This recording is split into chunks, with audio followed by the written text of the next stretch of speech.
O livro que nós vamos começar a estudar, então, é esse Ética Prática, em que o Peter Singer tenta justificar o método com que ele vai trabalhar e introduzindo os temas que ele vai trabalhar durante o nosso curso. Tá? Por isso que ele começa basicamente falando que a ética não é, na medida que ele quer eliminar os preconceitos que algumas pessoas têm do que seja ética, e com isso facilita a compreensão disso, né, que seria basicamente a primeira questão que eu passei para vocês. Né. Ele afirma que a ética, embora muita gente pense que seja uma série de proibições ligadas ao sexo, não é, na medida em que muita gente pensa que a ética tem um aspecto puritano moralista, né. E a ética é bem mais ampla do que isso. Né? Então ele vai eliminar esse preconceito de que a ética seria uma série de proibições vinculadas à restrição da atividade sexual e tal. O segundo ponto que ele afirma é que a ética não é uma série de grande nobreza na teoria, mas inaproveitável na prática. Né? E isso ele tenta justificar, que muita gente pensa que a ética é muito bonitinha na teoria, mas não funciona na prática, porque geralmente se pensa que a ética é um sistema de normas simples, do tipo não minta, não mate, não roube. Tá? E aí que ele vai justificar, inclusive, o método dele, que não é baseado em normas, mas na perspectiva de um melhor resultado prático. E por isso que vai entrar a questão do utilitarismo e da metodologia dele. Isso até está explicado na minha edição, na página 11, ali, exatamente no segundo elemento, em que ele afirma que a ética não é uma série, não é um sistema de grande nobreza na teoria, mas inaproveitável na prática. A terceira coisa que ele afirma que a ética não é algo vinculado estritamente ao contexto religioso, o que ele chama de inteligível ao contexto religioso. Né?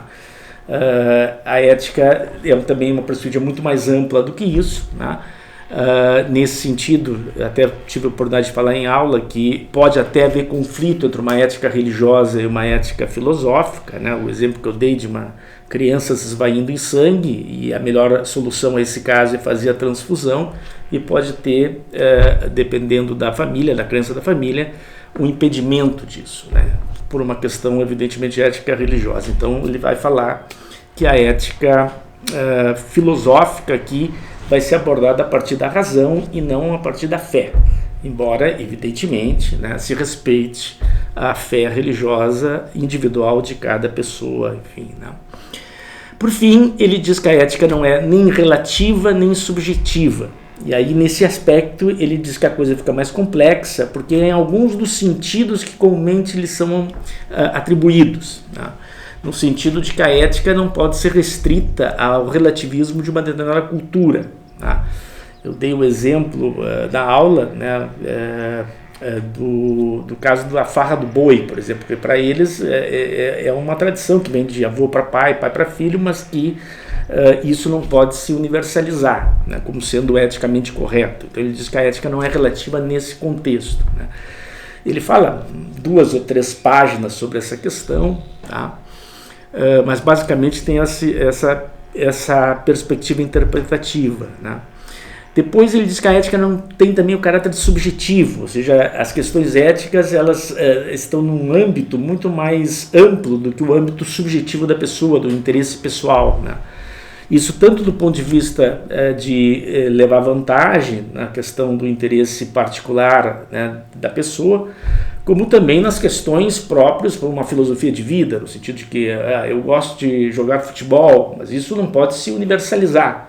Né? Isso diz respeito ao interesse de uma determinada pessoa e tal. Seria loucura ela querer universalizar. Agora, quando eu entro na questão, por exemplo, do aborto, né, sempre que eu digo que o aborto é favorável, eu sou favorável ao aborto ou sou contra o aborto, isso remete a um elemento que transcende o aspecto subjetivo, porque toda mulher que engravida e que abortar vai entrar nessa consideração. Então a ética tem esse aspecto, portanto, superior no sentido de abrangência, né, à questão da vida particular da pessoa. Com isso ele chega à ideia do que a ética é. É uma concepção racional que precisa ser justificada. Toda vez que tu afirma que algo é correto, tu tem que dar uma razão para isso. Mas essa razão precisa do ponto de vista universal, ou seja, A ética, ela é uma concepção racional, portanto é uma condição necessária, a razão, a justificativa, mas não suficiente, porque a justificativa sempre tem que ser levada em consideração também aos interesses dos demais. Eu jamais posso, na ética, justificar uma posição a partir do interesse particular. É nesse sentido que ele afirma que a ética segue um ponto de vista universal, ou tende a um ponto de vista universal. Tá? Esse seria o primeiro ponto, vamos dizer assim, com relação ao capítulo 1. O segundo ponto me parece que está vinculado à questão do método. Tá? E o método, como eu falei inicialmente, ele começa a abordar quando ele critica as posturas das éticas normativas, dizendo que existe uma outra concepção de ética que visa sempre a perspectiva do melhor fim, melhor resultado. E aí que entra o utilitarismo, que é o método no qual se procura a alternativa da ação que vai gerar maiores consequências para todos aqueles que a ação vai ter uma consequência, vai ter um efeito, né? Só que depois, lá na página 22, lá pelo menos na minha edição, mais ou menos no segundo ou terceiro penúltimo, o antepenúltimo parágrafo, que ele entra na diferença que ele faz entre o utilitarismo clássico, que usa, na perspectiva da alternativa da ação, o termo prazer e dor, aumento do prazer e diminuição do sofrimento, e aí ele vai utilizar, como um utilitarista consequencialista, o termo interesses. Tá?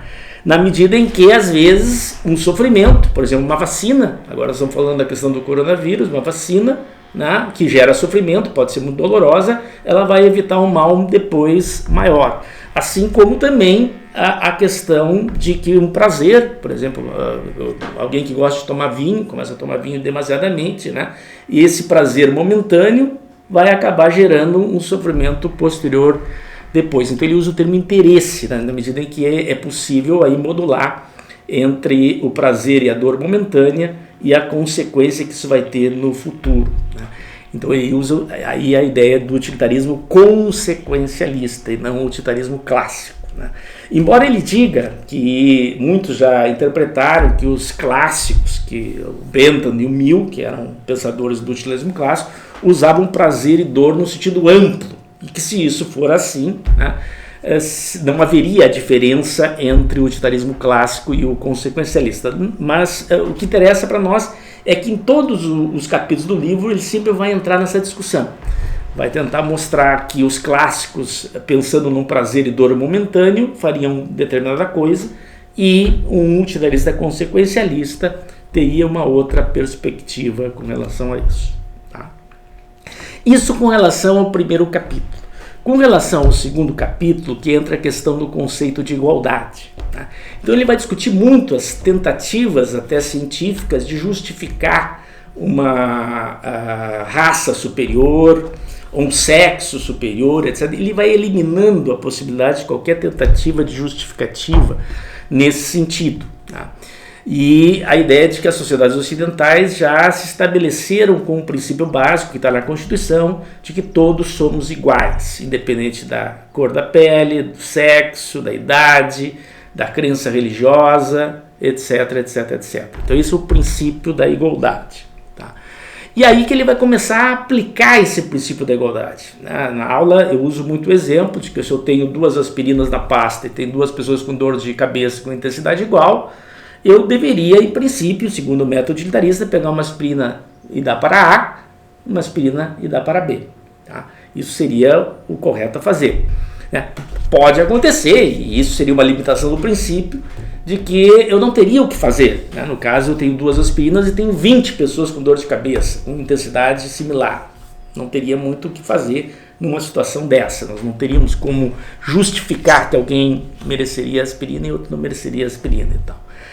Mas há casos, e aí entra os mecanismos acessórios, que eu chamo de mecanismos acessórios como o princípio da diminuição da utilidade marginal, há casos em que a intensidade de dor é diferente. Por exemplo, uma pessoa está com 0 a 10 com 3 de dor e o outro está com 9 de dor. Aí eu tenho 2 aspirinas. Se eu dividir as aspirinas, uma para cada um, o primeiro vai ficar completamente sem dor e o segundo provavelmente vai ficar ainda com dor. Então, Talvez nessa situação a melhor alternativa é dar as 2 aspirinas para aquele que está com 9 de dor. E assim eu consigo diminuir essa desigualdade inicial. A ideia básica que ele levanta é de que, agindo igualmente com desiguais, eu apenas mantenho a desigualdade. Portanto, às vezes, eu preciso agir desigualmente para conseguir uma igualdade maior no final. Isso se dá muito na questão da economia. Ele usa o termo princípio da diminuição da utilidade marginal exatamente nisso, que há um elemento econômico que pode ser que para alguém algo tenha mais valor, porque precisa mais daquilo do que uma outra pessoa que não necessita tanto daquele elemento econômico em jogo. Tá? Mas essa mesma lógica aparece com relação ao problema da ação afirmativa. Tá? A ação afirmativa, né, que muitas universidades utilizam, como cotas raciais, o ProUni, né, no caso da universidade privada, é exatamente no sentido de favorecer aquelas pessoas menos favorecidas do ponto de vista econômico. Tá? Então a diferença entre a diminuição da utilidade marginal e a ação afirmativa está aí. Uma nasce na economia, com bens, e a outra nasce de serviços, principalmente na questão educativa, na questão no sentido de que as pessoas teriam mais oportunidade de conseguir estudar, ter uma formação, né, e com isso, evidentemente, entrar no mercado de trabalho mais qualificado. Né? Então ele usa muito essa expressão. É lógico que ele dá algumas exceções a esses casos, né? Inclusive a quinta questão, eu entro nesse problema da exceção, de que às vezes, mesmo uma situação de desigualdade, nós não podemos aplicar o princípio da diminuição da utilidade marginal. Né? Quando, por exemplo, o exemplo que ele dá é muito bizarro, mas nem sei como é que ele criou esse exemplo, mas vamos supor que num acidente uma pessoa perdeu a perna e está na iminência de perder o dedão da outra perna. E o outro não perdeu nada, mas está na iminência de perder também uma perna. Chega o médico, né, e ele percebe que só pode salvar um membro, ou a perna desse cara que não perdeu nada, ou o dedo desse cara que já perdeu uma perna. Se nós procurarmos a igualdade final, né, nós deveríamos salvar o dedo daquela pessoa.